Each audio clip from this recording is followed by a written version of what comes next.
그러니까 우리가 종종 계명이라든가 율법이라고 하는 그 단어 앞에서 우리는 좀 움츠러들고 우리를 뭐 자유를 뺏고 옥죄고 또 숨막히게 하는 그런 어떤 강한 규율과 또 울타리 뭐 그런 게 떠올려지잖아요. 오늘 우리가 대하고 있는 7번째 계명도 표면적으로는 그래요. 간음하지 말라 이렇게 하셨기 때문에 이 단호하고도 강렬한 문장이 우리 행동을 감시하는 차가운 규율처럼 다가오기도 할 겁니다. 그러나 하나님의 모든 법이 그러하듯이 이 계명의 가장 깊은 밑바탕에는 우리를 보호하고 우리를 아끼시려는 하나님의 사랑과 진심이 흐르고 있다라고 하는 그런 것입니다. 그런데 하나님은 왜 이렇게 단호하게 우리의 삶에 간음하지 말라라고 하는 그 경계선을 분명히 두셨을까라고 하는 부분이죠. 박원서 작가, 우리 여류 작가 중에서 굉장히 참 탁월하셨던 박원서 작가님의 70년대 단편 소설 도둑맞은 가난이라고 하는 이 단편 소설에 보면은 기이하고도 서글픈 가짜 가난이 등장합니다. 주인공은 달동네 단칸방에 사는 젊은 여공이었어요. 낮이면 공장에 나가서 손이 부르트도록 일을 하고 했지만은 그 대물림 받은 그 가난을 부끄러워하지 않고 그냥 자기의 실존이자 삶의 전부로 끌어안고 살아가는 굉장히 긍정적이고 밝은 여인이었습니다. 그런데 한 청년이 가난한 형편인 척 그 단칸방에 들어와서 방을 나누어 쓰기 시작해요. 주인공은 그를 같은 처지로 알고 온 마음을 열어서 진심으로 대하게 되고 끝내 사랑에 빠지게 됩니다. 그런데 드러난 진실은 아주 참혹했어요. 사실은 그는 가난한 청년이 아니라 큰 회사를 운영하는 집안의 아들이었는데 아버지가 너 그래갖고 인생 어떻게 이 큰 회사를 경영할래? 고생 한번 해봐야 된다. 그래서 아버지의 말에 떠밀려서 잠깐 흘러들어온 부잣집 도련님이었던 거예요. 그에게 달동네의 삶을 위해서 한 번쯤은 경험해 보아야 될 가짜 빈민 체험이었던 것이죠. 가난마저 상품처럼 소비당하고 도둑 맞았음을 깨달은 주인공은 온몸을 떨며 무너집니다. 통곡을 하죠. 더 견디기 힘든 것은 그 다음이었어요. 그토록 아무렇지도 않게 끌어안게 살던 그 가난이 자신의 처지가 괜찮았거든요. 근데 그 사람이 그냥 쇼핑하듯이 소비하고 떠나간 그 자리에 그 견딜 수 없는 수치로 일그러지기 시작한 거예요. 가진 자들은 재물뿐만 아니라 가난한 자들의 마지막 자존심이자 삶의 실체였던 순수한 환경과 진심마저도 자기 이력과 경험을 채울 소비재로 삼아 버렸다라고 하는 거죠. 이 오늘날을 지배하는 가장 이 거대한 정서가 이처럼 지독한 소비주의라는 사실을 아십니까? 그 핵심은 나의 만족이에요. 가성비를 따지고 유익하면 취하고 뭐가 불편하거나 더 매력적인 대안이라든가 더 좋은 상품이 있으면 가차없이 쓰던 것을 폐기 처분하고 버리고 교체하듯이 언제든지 바꿀 수 있는 시대 흐름과 시대 논리가 소비주의잖아요. 그런데 이 소비주의 논리가 사람과의 그 만남, 관계 속에 들어간다면, 특히 가장 거룩해야 할 사랑과 결혼의 영역에 침투해 버린다면 무슨 일이 벌어질까요? 그래, 사람도 질리면 바꿀 수가 있는 거야. 만족치 않으면 교체할 수 있는 거지. 과연 그럴까요? 약속은 가벼워지고 헌신은 거추장스러운 짐이 됩니다. 상대방은 나를 돋보이게 하거나 또 내 욕구를 채워주는 소비재로 전락하죠. 소설 속 청년이 타인의 진심을 실컷 누리다가 이제는 나 다 즐겼어, 이제 가난한 삶을 난 경험했어, 이제 배울 거 배웠어 하고 떠나갔듯이 마음에 들지 않거나 만족이 다하면 상대의 인격과 약속을 언제든 내던져도 좋다고 믿는 소비주의 시대를 우리는 살아간다는 것입니다. 그래서 많은 사람들이, 또 많은 청년들이 사람과의 만남을 그냥 만나고 헤어지고 또 만나고 헤어지고 그렇게 소비처럼 그렇게 한다라는 거예요. 이처럼 모든 관계의 유통기한이 짧아지고 약속의 무게가 깃털처럼 가벼워지는 한복판에서 오늘 우리는 하나님의 일곱 번째 계명, 일곱 번째 이정표 앞에 서 있다라는 거예요. 하나님의 명령은 짧고 단호합니다. 간음하지 말라. 모든 관계가 쉽게 소비되고 버려지는 이 방황의 시대 속에서 하나님이 이 계명을 통해서 우리가 서로를 쓰고 버리는 상품이 아니라 서로가 서로를 가장 거룩하고 존엄한 관계의 인격으로 바라봐야 된다. 너희들은 상품처럼 만들어진 게 아니야. 소비하듯이 그렇게 관계를 맺으면 안 돼. 귀한 존재로 바라봐주고 존귀하게 상대방을 생각하고 그 언약은 신실하게 지켜내야 되는 거야.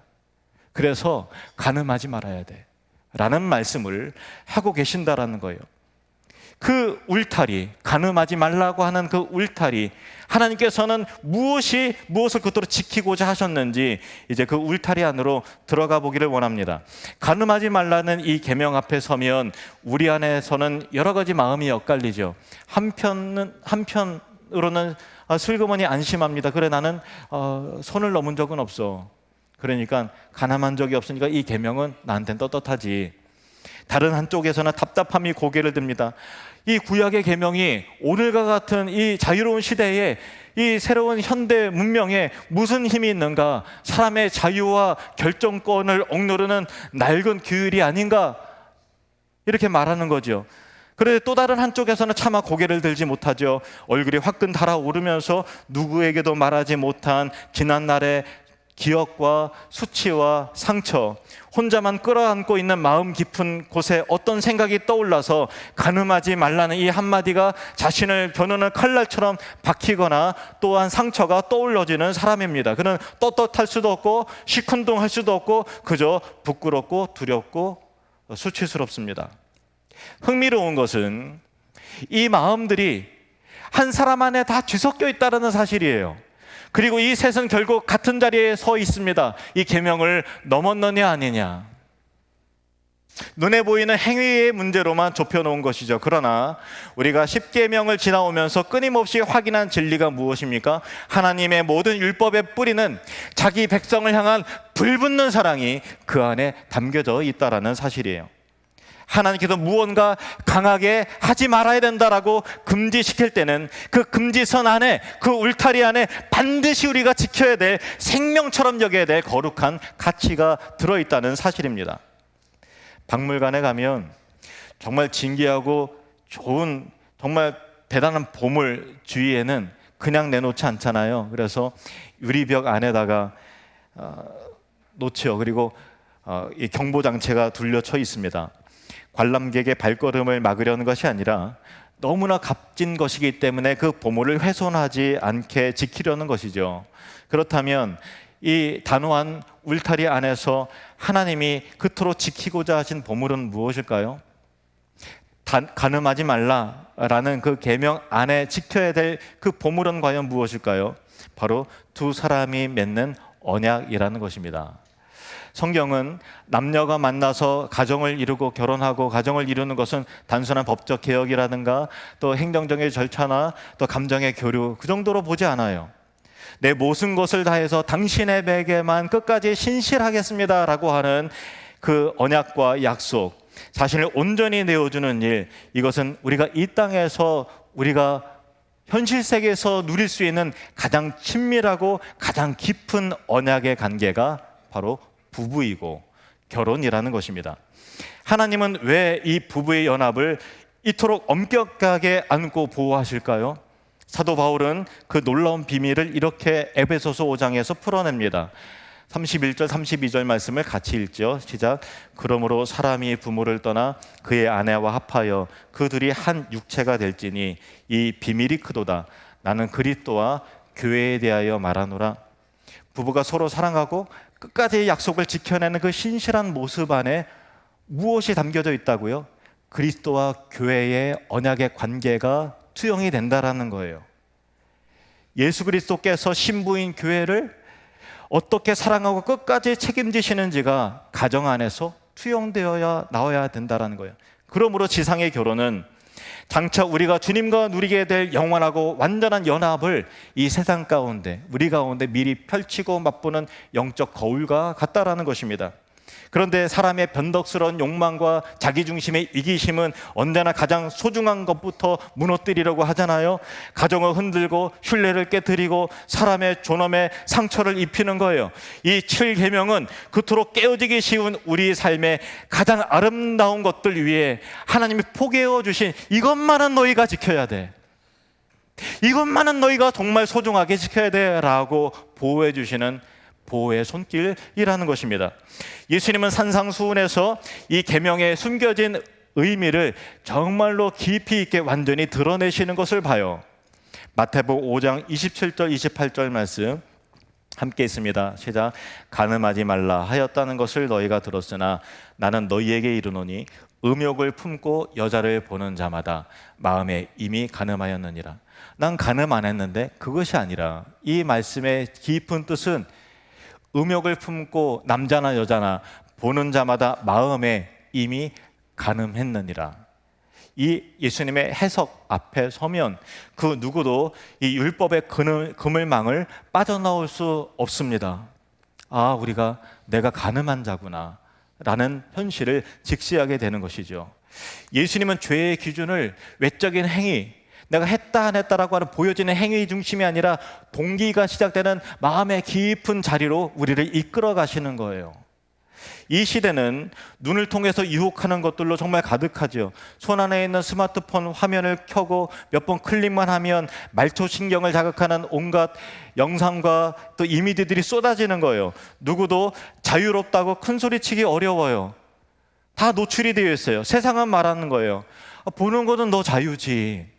마음으로 무슨 생각을 하든 남에게 피해를 그게 주는 건가? 너가 성인인데 성인이 성인물 보는 게 뭐가 잘못이야? 마음껏 누려.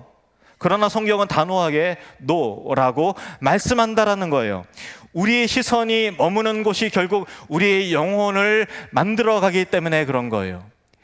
많은 영상과 음란물이 우리의 마음에 스크래치를, 상처를 주고 거기에 아물기로 또 다른 상처가 생겨서 우리의 영혼이 그런 색깔로 변화되는 거예요. 하나님의 형상으로 지음받은 인격을 누군가를 욕망의 대상으로 바라보는 것은 하나님의 형상으로 지음받은 인격을 내 쾌락을 위한 소비재로 깎아내리는 영적 파괴라는 것입니다. 그래도 남에게 피해만 안 주면 되는 거 아닌가라고 하는 그 말이 정말 사실일까 한번 되짚어 보기를 원합니다.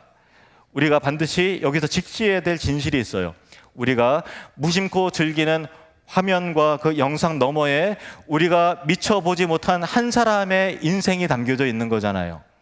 마치 화면 속 그 얼굴은, 그 몸뚱아리는 자신의 뜻과 무관하게 그 자리로 끌려 들어간 누군가일 수 있는 것이죠.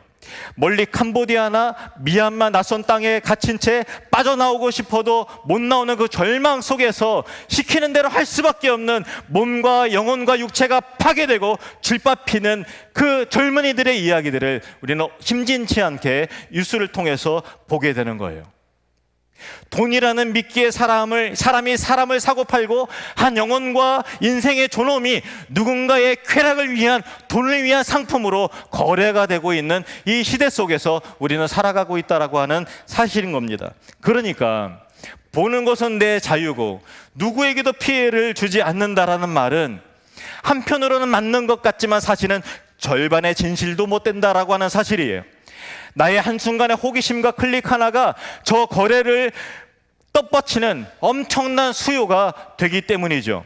저 멀리 질밥히는 한 영혼과 지금 화면을 통해서 바라보는 나는 보이지 않는 한 사슬로 묶여져 있다는 것을 여러분 인식을 하셔야 된다는 거예요. 내가 무심코 쥔 그 사슬의 끝에서 하나님의 형상으로 지음받은 한 사람과 인격과 그 영혼들이 의도하지 않았던 사탄의 그 올무에 갇혀서 끊임없이 조롱당하고 수치를 겪고 파괴를 경험하고 있다는 사실을, 우리는 그 진실을 직시해야 된다는 것입니다. 바로 여기에 죄와 유혹을 이길 수 있는 힘이 있습니다. 무슨 말인가 하면은, 죄는 이를 악물고 보지 말아야 된다라고 억눌러야 된다고 해서 사라지지 않아요. 얼마나 집요한데요.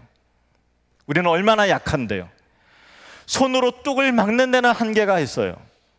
죄를 이기는 힘은 억누름이 아니라 진리, 진실을 똑바로 응시하는 데 있습니다. 그 진실을 똑바로 대할 때 우리 안에 두 가지가 함께 일어납니다. 하나는 긍휼이에요. 화면 속에 그 사람이 더 이상 욕망의 대상, 누군가 소비하고 가는 것이 아니라 나처럼 울고 나처럼 아파하고 누군가의 딸인 하나님의 형상으로 지음받은 존귀한 영혼으로 바라볼 때 그를 올가매고 있는 죄의 사슬에 우리는 그 영혼을 향해서 긍휼의 마음을 품을 수 있게 되는 것입니다. 또 하나는 거룩한 분노죠. 한 영혼을 인생을 미끼로 사고 파는 그 악과 죄의 어둠의 이 쇠사슬과 구조를 통해서 하나님 아버지께서 품으신 이 세대를 향한 그 분노의 마음을 우리도 품어야 한다라는 것입니다. 욕망의 대상이 긍휼히 여길 한 사람으로 바뀌어지게 되고 매혹적인 화면이 맞서야 될 죄악과 불의함과 더러움으로 들어가는 순간 그 거짓된 아름다움과 허망함은 환상처럼 유리 파편처럼 깨어지고 부서지게 될 줄로 믿습니다. 그때 유혹은 우리를 사로잡던 힘을 잃게 되는 거예요. 저와 여러분 안에 진리를 응시할 수 있는 영적 관점이 회복되기를 주의 이름으로 축원합니다. 물론 우리 삶 가운데 우리를 유혹하는 것은 이런 극단적인 그런 착취만의 문제는 아닐 거예요. 이 덫은 그렇게 멀리 있지 않죠. 그냥 바라본 영상이고 그냥 바라본 영화고 광고 한 편인데 그냥 지나가다가 본 건데 그 시선을 끄는 그 한 장면, 그 한 자락에서 이미 마음은 간음으로 기울 수가 있는 거죠. 그래서 주님은 행위가 아니라 너의 마음과 중심을 봐야 된다라고 하신 거예요. 멀리 있는 거대한 악을 직시하는 그 눈은 결국 내 마음의 가장 은밀한 공간과 자리까지 들여다보아야 한다라는 거죠. 그러므로 제7계명을 지킨다는 것은 육체적인 선을 넘지 않았다라고 하는 소극적인 고백에 머무르지 않고 복음은 우리를 훨씬 더 영광스러운 자리로 부른다라는 거예요. 바로 적극적인 신실함을 지켜내라. 결혼한 부부라면 다른 곳을 쳐다보지 않은 것을 넘어서 매일의 삶 속에서 하나님께서 나에게 허락하신 배우자에게 끝까지 신실함을 지켜내십시오. 그리고 그를 존귀히 여기고 그의 영혼을 위해서 기꺼이 헌신하십시오. 예수님이 교회를 사랑하신 것 같이 교회가 예수님을 사랑하는 것처럼 싱글의 청년이라면 몸과 마음을 가벼운 쾌락에 내어주지 않고 하나님 앞에서 자신을 정결하게 갖고 나는 것을 훈련하고 연습하십시오. 여러분의 시선과 아무도 모르는 여러분의 마음의 방은 지금 정결합니까? 안전합니까? 이 정도면 괜찮겠지 하며 작은 틈새를 방치하고 있지는 않습니까? 둑이 무너지는 것은 거대한 파도 때문에 그런 것이 아니라 사실은 보이지 않는 작은 균열에서 시작되는 거예요. 다윗이, 그렇게 훌륭한 다윗이 어떻게 간음죄로 무너지고 살인죄까지 저지르게 되었습니까? 그는 그저 무심코 한 번 머문 시선을 그냥 응시하며 바라봤다는 것, 거기서부터 출발된 것입니다. 거기서 모든 파멸이, 재앙이 시작이 된 거예요. 반면 요셉을 보십시오. 그는 매일같이 주인의 아내가 던지는 노골적인 추파와 유혹 한복판에 서 있었어요. 아무도 보지 않는 그 은밀한 자리, 거절 명분도 마땅치 않았어요. 나는 주인이고 너는 종이야. 시키는 대로 해야 되지 않겠어? 그런데 그는 도망쳤어요. 그가 붙든 단 하나의 이유가 무엇이었을까요? 창세기 39장 9절 말씀입니다. 이 집에는 나보다 큰 이가 없으며 주인이 아무것도 내게 금하지 아니하였어도 금한 것은 당신뿐이니 당신은 그의 아내임이라. 그런즉 내가 어찌 이 큰 악을 행하여 하나님께 죄를 지으리이까? 들키지 않으면 된다라는 것이 아니라 하나님께 죄를 지을 수 없다. 그 자리에 떠났습니다. 이것이 능력이에요. 신실함이란 이런 거예요. 들킬까 봐 두려워서 참는 소극적인 회피 정도가 아니라 하나님을 사랑하기 때문에 기꺼이 등을 돌리고 달아나는 적극적인 선택, 하나님 앞에서의 신실함, 또 하나님께서 주신 그 사람을 향한 신실함, 그것이 바로 믿음의 삶이라는 것입니다. 매일의 시선을 지키고 마음의 경계를 지키는 작은 신실함이 쌓여서 흔들리지 않는 언약을 만드는 것이죠. 그러나 사랑하는 성도 여러분, 우리 솔직하게 고백해 보기를 바랍니다. 지금까지의 설교를 들으며 이제 그러지 말아야 되겠다라고 하는 마음이 드셨습니까? 유혹이 도처에 깔리고 있고 내 안에 이기심이 꿈틀거리는 이 내면과 이 불안한 세상 속에서 여러분의 시선과 여러분의 마음을 온전히 정결하게 지켜낼 그 재간과 능력이 여러분에게, 우리에게 있습니까? 우리의 절망은 바로 그거예요. 우리는 그럴 만한 능력이 없죠. 우리는 사고 체계가 이기적인 것으로 굽어져 있어요. 율법의 거울 앞에 비친 우리의 내면은 참으로 부끄럽고 깨어지기 쉽고 조그만 바람에도 꺾이는 갈대와 같이 우리의 의지는 너무나 연약합니다. 그렇기 때문에 우리는 이 계명 앞에서 절망과 실패의 감정으로 끝나서는 안 되고 다시 시선을 돌려서 이 계명을 온전히 지키신, 그리고 온전히 완성하신 예수 그리스도 한 분을 바라보기를 바랍니다.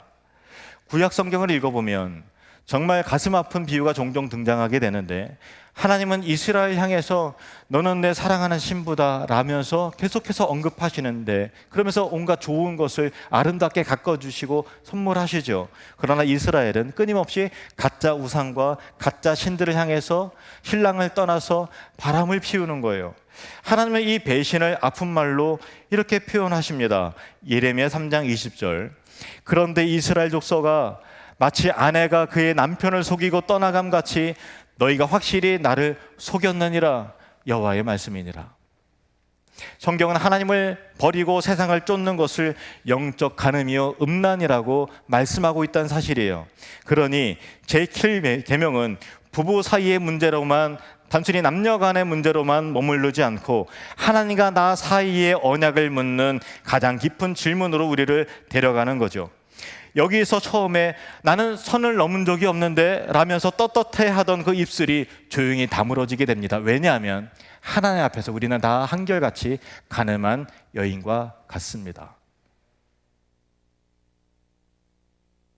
하나님의 사랑을 입고도 눈앞의 유익을 위해 하나님을 헌신짝처럼 버리고 하나님의 사랑을 없는 것처럼 여기면서 세상의 우상과 물질과 쾌락을 음란하게 쫓아가던 자들이 바로 우리죠.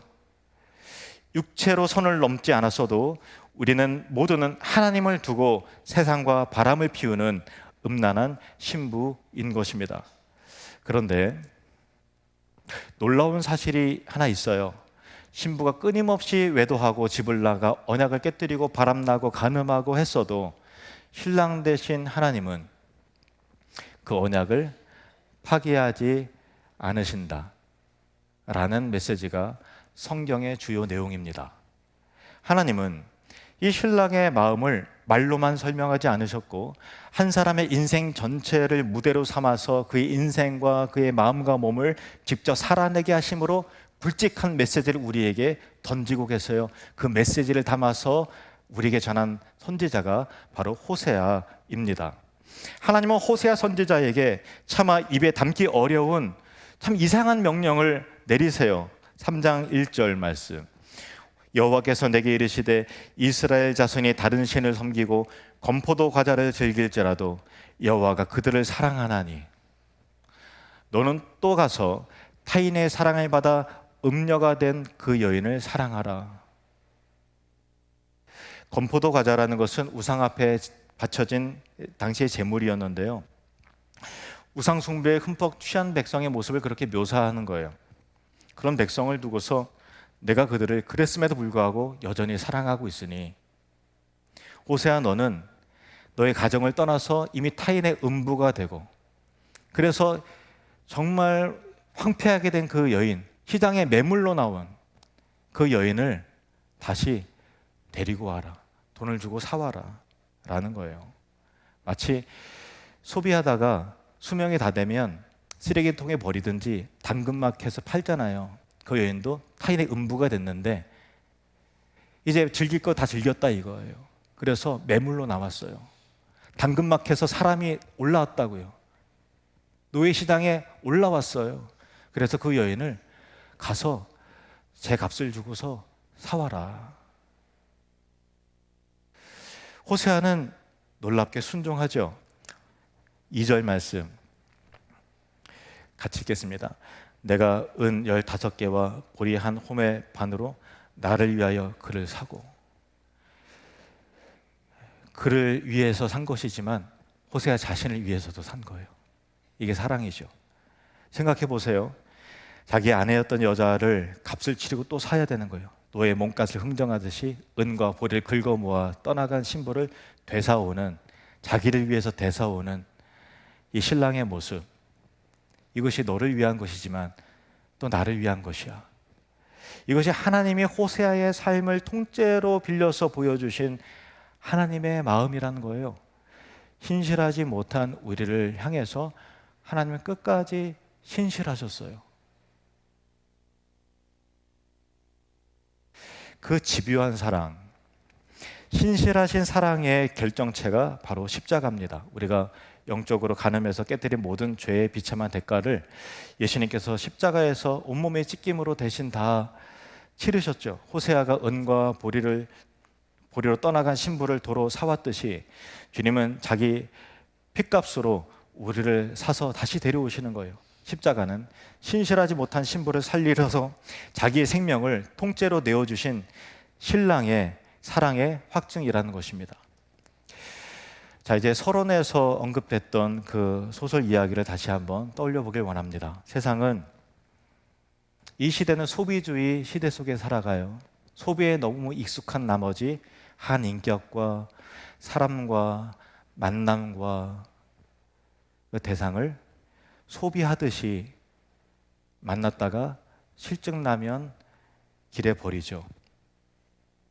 소설 속 부자 청년이 한 여인의 진심을 실컷 소비하고 떠나갔듯이, 이 도둑맞은 가난이라고 하는 책이 보니까 제가 75년생인데 75년도에 출판이 됐더라고요. 이 박언서 작가가 이 시대에 흘러가는 양상을 그렇게 소설로 담아낸 거예요. 우리가 이 시대 속에서 그렇게 살아가고 있다. 그런데 여러분, 이 시대는 그렇게 흘러가지만 우리 예수님은, 우리의 신랑은 정반대로 하셨어요. 버려 마땅한 신부를 도리어 당신의 생명을 값으로 치르고 다시 찾아오셨죠. 세상은 쓰고 버려요. 마켓에도 팔아요. 근데 주님은 값을 치르고 되찾아오십니다. 십자가에서 소비재라는 말은 산산이 부서지는 거예요. 그러므로 사랑하는 성도 여러분, 우리가 이 계명을 지킬 힘은 오늘부터 다른 데 쳐다보지 말아야지, 억눌러야 돼, 참아야 돼, 똑바로 살아야 돼 라고 하는 내 안의 결심에서 절대로 나오지 않습니다. 그 힘은 나를 살리려고 십자가에서 자기 몸을 깨뜨리신 주님의 그 신실하신 사랑과 은혜가 내 영혼에 깊이 들어와서 그 영혼과 은혜에 잠길 때 우리는 비로소 한 사람을 신실하게 사랑하고 하나님 앞에서 신실하게 살아가는 주의 백성들이 된다라는 것이죠. 그때 비로소 내 안에 세상의 가짜 아름다움과 헛된 유혹을 배설물처럼 여기고 그 결과 입게 될 죄와 더러움과 오염과 수치를 직시하게 돼서 돌아설 정결한 능력이 생겨나게 됩니다. 오늘 우리에게 필요한 것은 정죄도 아니고 굳은 결심도 아닙니다. 나를 끝까지 사랑하신 그 신랑의 얼굴, 예수 그리스도의 얼굴을 다시 바라봅시다. 그 사랑에 사로잡힌 사람은 요셉처럼 유혹 앞에서 등을 돌릴 힘을 얻고 무너지고 실패한 자리에서 다시 일어설 믿음과 용기를 얻게 될 것입니다. 혹시 이 죄의 악으로 인해서 실패한 흔적이 있다면 이 은혜를 힘입어서 다시 일어서는 여러분의 인생과 가정이 되시기를 축원합니다. 오늘 이 자리에서 우리의 시선을 오직 예수 그리스도께 돌리기를 원합니다. 우리를 되찾아오신 그 신실하심이 끝내 우리를 거룩하고 흠없는 신부로 단장시켜서 어린 양의 혼인잔치에 세우실 줄로 믿습니다. 그 사랑의 언약에 힘입어서 오늘 하루 우리가 살아갈 때 우리에게 허락하신 하루하루의 삶이 여러분의 남편과 아내와 가정과 이웃과 공동체와 여러분의 마음이라고 하는 거룩한 동산을 정말로 정결하게 아름답게 가꾸어가는 우리가 되기를 주님의 이름으로 축원합니다.